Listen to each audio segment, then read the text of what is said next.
Yo, welcome back to our channel, Dangote Reviews. Today, as you can see, I'm holding two keys, and these keys are for this beauty right here. This is the 2009 Toyota Wish, and we're going to review it today. Like the video, subscribe to this channel. Let's go. We're going to start off by reviewing or looking at the front of the car. The model changed when we started from 2008 and going on. The models really changed. The 2007 model looks very different from this. It's the older version. I'll show you a clip of that later on. Excuse the noise in the background. You guys need to subscribe so that we get more equipment, like better microphones. But what we are seeing here, it has a smaller vent compared to the old one, and this is where the air intake is to cool the components around the engine bay, and also for the engine to take in air.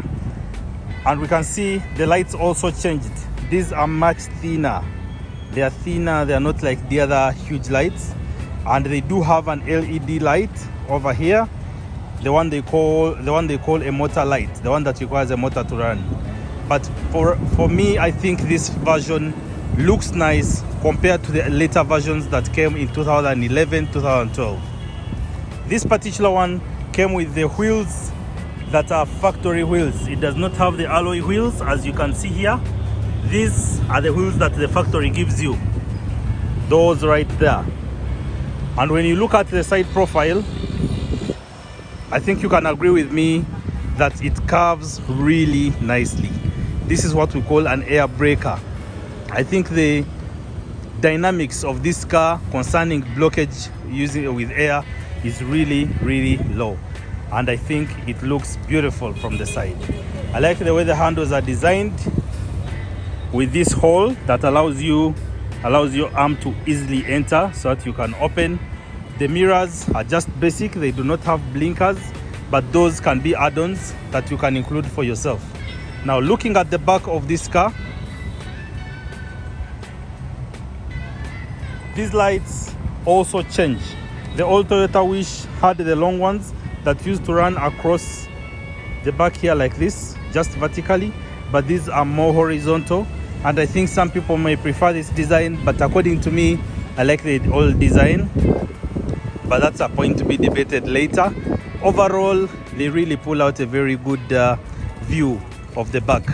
And we see it has valvematic, which means it has an automated system for opening and closing the valves in the engine.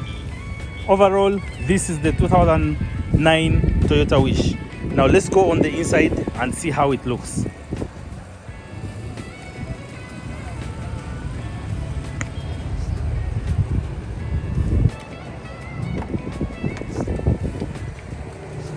When we come to where the driver sits, you see we have the power controls just like the old Toyota Wish right here, and then we have the central lock also here, very accessible to the driver. And then we have these controls for the mirrors. The old Toyota Wish did not have these. This is where you can adjust the brightness of the dashboard right there, but this one already has this option, so you are able to increase the brightness or lower it. You also have traction control here. You can switch it on and off. This is key. You have to put in the key to start it, but there are also options where it is just push to start, where you have a button. The steering wheel changed a little bit. I don't know if you've noticed yet, but it is round, but then here it becomes a bit flat to give you space for your feet. Yeah, let me show you how this is. If you turn the steering wheel like this, you see when you're entering, the legs are not really blocked by the steering wheel, which I think is a nice add-on. And if you look at the overall view on the inside, this one is more curvy. You see we have more curves here on the dashboard. The air vents there, they changed a little bit. They are not like the old ones. So let's sit in and see how the driver experiences this car. First of all, the moment you sit in this car, it is really modern. You see the dashboard is really bright and clear. It gives you all the necessary information that you need. We have speakers right there. This is a new add-on in the new Toyota Wish, and we have another one there at the corner there, and then we have these down here. So working together, these speakers balance out the sound, but the rest of the controls remained really basic and really simple to use. Yay, I will not open that. Okay, so we have our sat nav. This navigation does not work here in Uganda, but you can get a version that works here. This is easy to swap out. But then this screen also controls your media, so you can see volume low, volume up, and you have the CD here. So all that makes it really easy to use. And then let's see.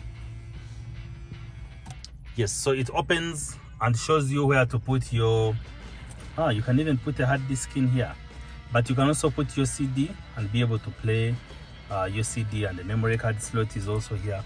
So they have given us multiple options for controlling the media. And then we have our temperature outside and the time clearly displayed. Eco mode, if you want to save fuel, you do this and the car will drive while conserving fuel. Whenever you switch on eco mode, try to observe that light right there.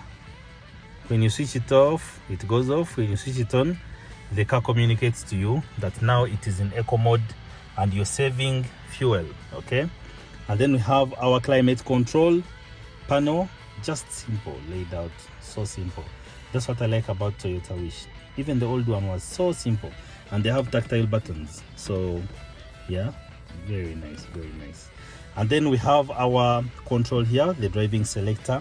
And if you notice the middle here, we no longer have the big storage.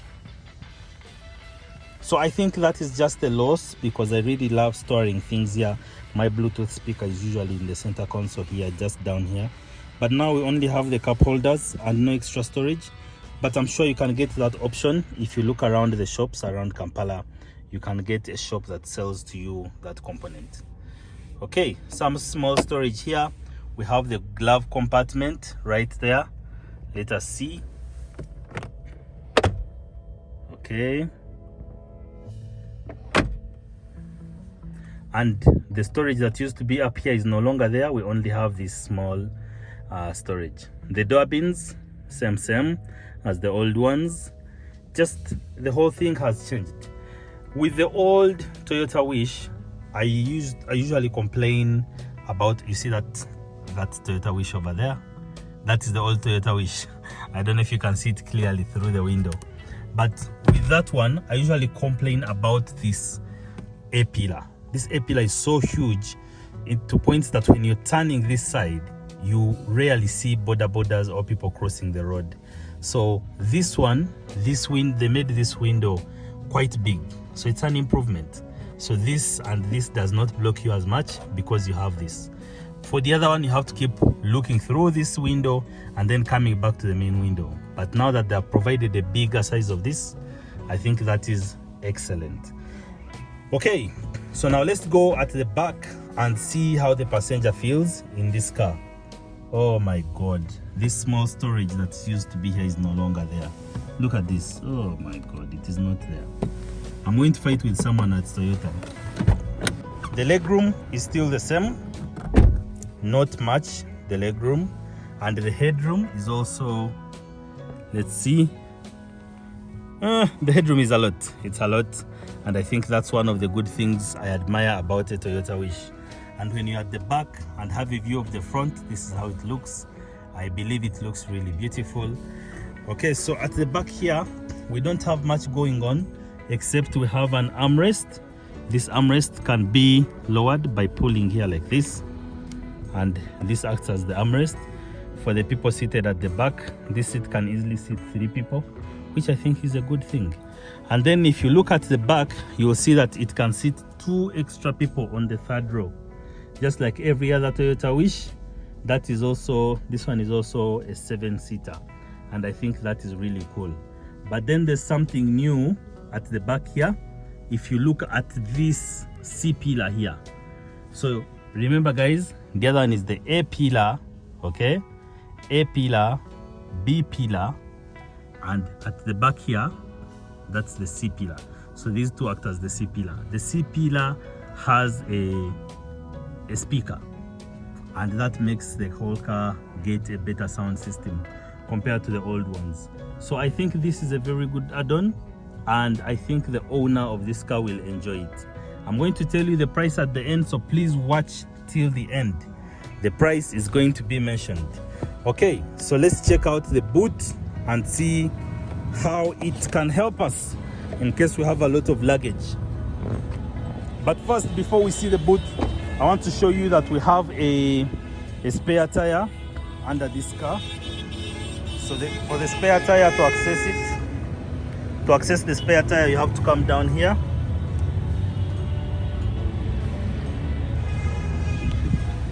And I think you've seen we have a spare tire down there. So to access it, you access it through the boot. So all you have to do to access the spare tire is to come here. You open the boot. And once you open the boot, you check under here. You open this. And when you remove this down here, you have this bolt here that you just twist, and the spare tire will be lowered and you can access it. So at the back here, you have some storage under this cover. You do not have a cover that covers the equipment you have put in the boot, but that is okay. And if you want to fold these seats, all you have to do is pull here and then fold them like this. They fold flat for as long as the other seats in the front, in the middle, are upright. Okay, this storage is not, oh, this one is no longer accessible. Ah, that's terrible. In the old Toyota Wish, this used to open, and this used to open. I keep so many tools in there, but here you only have the cup holder, so that is a drawback which I've not really appreciated. That is the only thing that has gone backwards, but the rest of the things have really improved, and I'm happy with this car. Now let us look at the engine. I got a tip from one of the viewers who said he always wants to see the engines of these cars, but I don't show them. So let's see the engine today.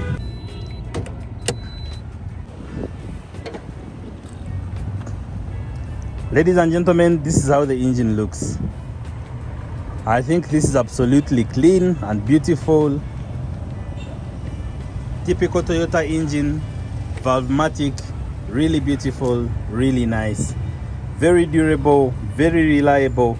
This is a 1.8 liter engine, and it has a fuel consumption of about 14 kilometers per liter on the highway, and 12 to 9 kilometers in the city for city drive.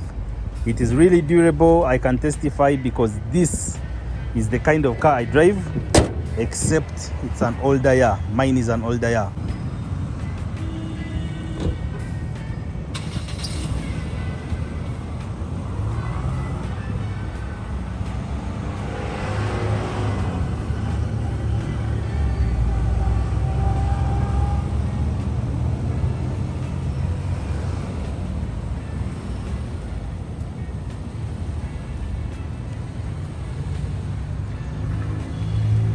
And back in the parking it goes. I have a service where I can guide you on which car to buy. As you can see, there are very many cars, so when you come here I can help you select the good one. But remember, it's a paid service, so contact me when you're ready to pay. Thank you for watching this video. Remember to leave a like on this video, subscribe, share this video with your friends, and let's grow this channel. Thank you. See you in the next one. Let's go.